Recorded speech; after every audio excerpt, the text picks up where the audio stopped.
Hi guys, another month, another monthly TBR. I genuinely don't know how, but I'm here to do my TBR for July.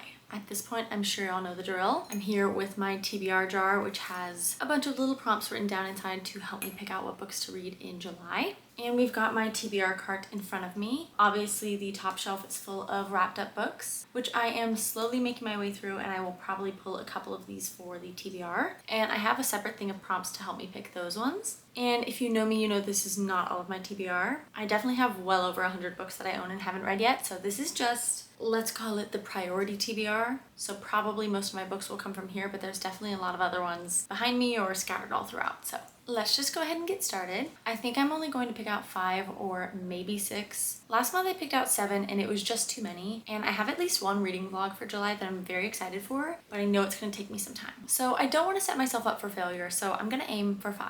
But I know that's really hard for me, so I'll probably do 6. Time to pick the first prompt. Dark Academia. Ooh. It's an interesting prompt, and I feel like it's a very fall type of prompt. I have A Deadly Education. Oh, duh. Okay, this is so obvious. I have the perfect book for this. I'll be back. That book is none other than Babel, I'm not really sure how you say it. This is perfect because I actually plan on reading this for the vlog that I want to do next month. But honestly, that does not mean that I'm happy to put this on the TBR. This book looks gigantic.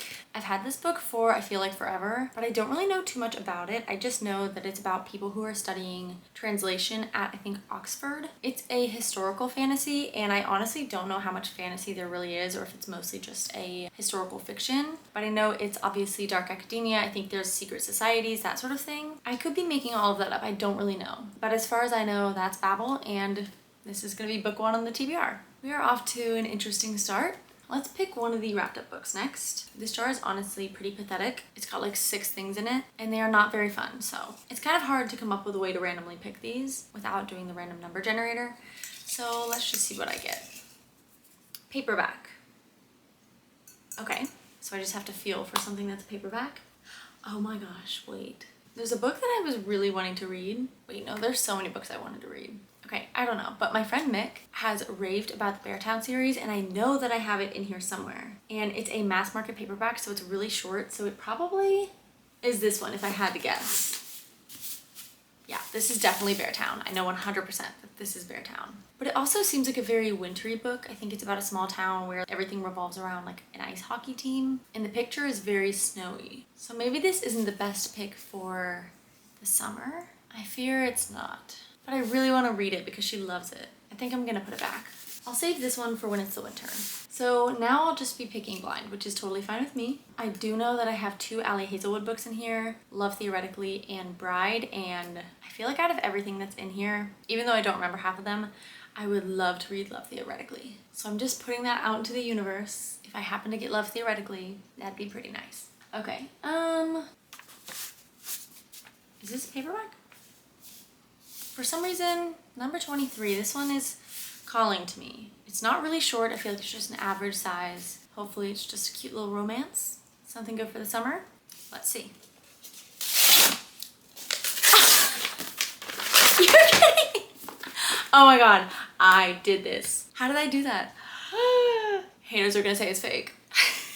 There's just no way. Last month, I swear, I picked up a book and I was like, this feels like an Emily Henry book. And it was an Emily Henry book. I don't know how I'm guessing these correctly. I didn't really think it would be Love Theoretically, but I'm so happy. Okay, obviously I'm very excited. That could not have been better. In case you do not know, this is by Ali Hazelwood, and she is the queen of STEM romances. This one I've heard is her absolute best work. People say the writing in this one is so good, and I really loved The Love Hypothesis and Love on the Brain, so I'm really excited to get to this one. So Elsie is a theoretical physicist, and during the day she's an adjunct professor, but then other times she is making extra money on the side by being a fake girlfriend. So I don't really know how that's gonna work, but people, I guess, pay her to go to events or functions with them and pretend to be their girlfriend. And the love interest is Jack, and it says that He is her favorite client's brother. So Jack meets Elsie thinking that she is his brother's girlfriend, and then I think they end up working together. Yeah, he works at MIT and that is her dream job. So I think she applies for a job and then he's there in the interview and he's like, excuse me, you're my brother's girlfriend and you told me you had some other job. Like, what are you doing here? He probably thinks she is a liar and just pretty shady. It sounds like fun and I've only heard the most amazing things about it. So I am so excited. No matter what I pull, I feel like if I only read one book this month, it has to be this one.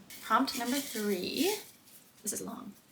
A book you really want to read. Okay, that gives me a lot of free range. Basically, I can pick whatever I want, and this is actually going to be pretty hard. I have had so many books that I've really been dying to read lately, and I just felt like I haven't had enough time. Like every time I go to pick up a book, I'm like, which one do I read? Because I want to read so many. So this is my chance to pick one of those. Oh my gosh. Okay, I've narrowed it down to 4. Every time I go on vacation, someone dies. This is probably the newest one on my TBR, so I don't know if I should be giving into it just yet because these other ones have been on here just a little bit longer. But this sounds really cute and perfect for the summer, obviously. Pineapple Street. This one is like just rich people drama, and for some reason, ever since I bought it, I have been so intrigued by this one. Indigo Ridge, which is the first book in the Eden series, which is a, I think, small town cowboy romance, and it also has a mystery subplot to it. I don't really know why, but I'm just really in the mood to read this. And then A Curious Beginning, which is the first book in the Veronica Speedwell series. I've been really wanting to read this because of Katie's reading, probably for a year at this point, and I finally just got my hands on it. Oh my gosh, this is so hard. You know, I think I'm gonna go with this one actually. Every Time I Go on Vacation, Someone Dies by Catherine Mack. Just because this one is the most like obvious summer book. I feel like if I don't read this in the summer, my experience just isn't gonna be anywhere near as good. And I plan on going to the pool in July a lot, so I just feel like this is gonna be perfect. I really don't know anything about this book or the plot other than the title. It seems like it's going to be more of a cutesy, more cozy fantasy. Well, this is not a fantasy. I meant to say a cozy mystery. So it doesn't seem like it's going to be anything super intense or a thriller. More so just a fun, beachy mystery. Very excited for this one. Okay, next wrapped up book. Random number generator.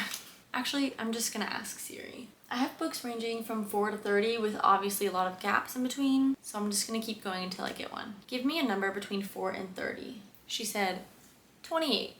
I don't know if you can see that. Oh, and I don't have 28. 16. Don't have that either. 13. Okay, finally we have one that works. 13. What could she be? Could you imagine if it's the other Ali Hazelwood book? I saw a dark cover and I was like, oh my god, no way. But no. This is The Maidens by Alex Michaelides, who is the same author as The Silent Patient, which I absolutely loved. So I picked this book up pretty shortly after I finished that one, and I've honestly never had the interest in reading it. I'm just afraid that I loved The Silent Patient so much and this is not going to be anywhere near as good. And I'm kind of afraid it's going to be boring. But it's on the TBR, so hopefully I get to it and I can give you my thoughts. Ooh, that's pretty on the inside. It says Edward Fosca is a murderer. Of this, Mariana is certain, but Fosca is untouchable. A handsome and charismatic Greek tragedy professor at Cambridge University. He's adored by staff and students alike, particularly the members of a secret society of female students known as the Maidens. So he's a professor, the main character thinks he's a murderer, secret society, got a lot going on. That's book number 4. I don't know if you can tell by the lighting, but it's like a full hour later. I think I should only have one more book to pick, but I got distracted talking to my roomie cat. And I'm ready to pick what should be my last book. Okay, last prompt. It's a little guy. Title starting with M. Okay, I'm not seeing anything yet. Oh gosh. What if I did it? Okay, I'm gonna keep this as an option. I don't know why that was so dramatic. Let's just ignore that. Okay, I'm pretty sure I only have 3 options. Maybe I have another one that's wrapped up or that I'm missing. I think these are my only choices, which is obviously Magnolia Parks, Misery by Stephen King, which I do really want to read. And then Masters of Death by Olive Blake, which I'm just not really feeling. So this one I'm definitely gonna put back. Those are the only ones I have. If I was going the easy way out, I would say Misery. But I honestly noticed this at the very last second and I was kind of committed to this one. I was okay to finally take the jump and read Magnolia Parks. That's really scary. This is so dramatic. It's just a book. But yeah, if you know me, then you might know I've had this on my priority TBR for a really long time. And it's one of those books that I'm really scared to read because I just have heard so many people really love it, but then also so many people hate it. So I'm just really afraid of being disappointed or just not liking it the way that other people do. I talked about this in my recent video where I went through all of the books that I am afraid of reading. And I actually got a couple people commenting that the first book in the series is not phenomenal, or that it just took them a while to actually get into it. But then once you get into the second book, the series is just so much better and you're like more invested, which I feel like is helping me to lower my expectations. Like, maybe I won't absolutely love this one, but I should continue this series. But it's also making me scared and think that I'm just maybe not gonna like it. All I know about this is that people say it's like British Gossip Girl. It's a bunch of really rich, I think younger people, like maybe early 20s, or maybe they're in college, like I don't really know. I think that it's similar to Gossip Girl just because they all treat each other pretty badly. I think the people who are in relationships are like leaving each other, cheating on each other, getting back together. They're just not great relationships, but supposedly people just fall in love with these characters and really love this story. I just really hope that I do.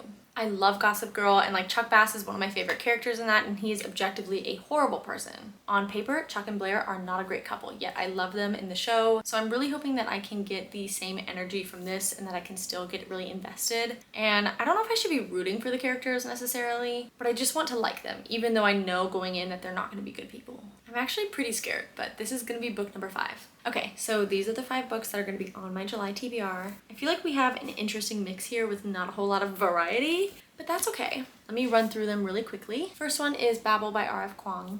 Then Love Theoretically by Ali Hazelwood. I think I am most excited about this one. Every Time I Go on Vacation, Someone Dies by Catherine Mack. The Maidens by Alex Michaelides. And Magnolia Parks by Jessa Hastings. So I've got 2 romances, which I know that a lot of people say don't go into this one thinking of it as like a real traditional romance because it's just not a great relationship, but it definitely falls in the romance category. I am assuming that this one's going to be some sort of cozy mystery, and I would be willing to put money on the fact that there's probably some sort of romance subplot. Just looking at the cover, there just has to be one. I don't know if this one is supposed to be more of a suspenseful thriller or if it's just a mystery, but these 2 both fit under the mystery thriller umbrella. And then a historical dark academia fantasy. This one is definitely the curveball and probably the one I'm most excited for. No, oh my god, no. Probably the one that I am most scared of. I'm definitely more intimidated by this than I am by Magnolia Parks. Since I picked a little bit of a shorter TBR this month, hopefully I can actually get to all of these, but I guess we'll have to see what happens. Feel free to let me know if you've read any of these or if they are also on your TBR or just what's on your TBR for July.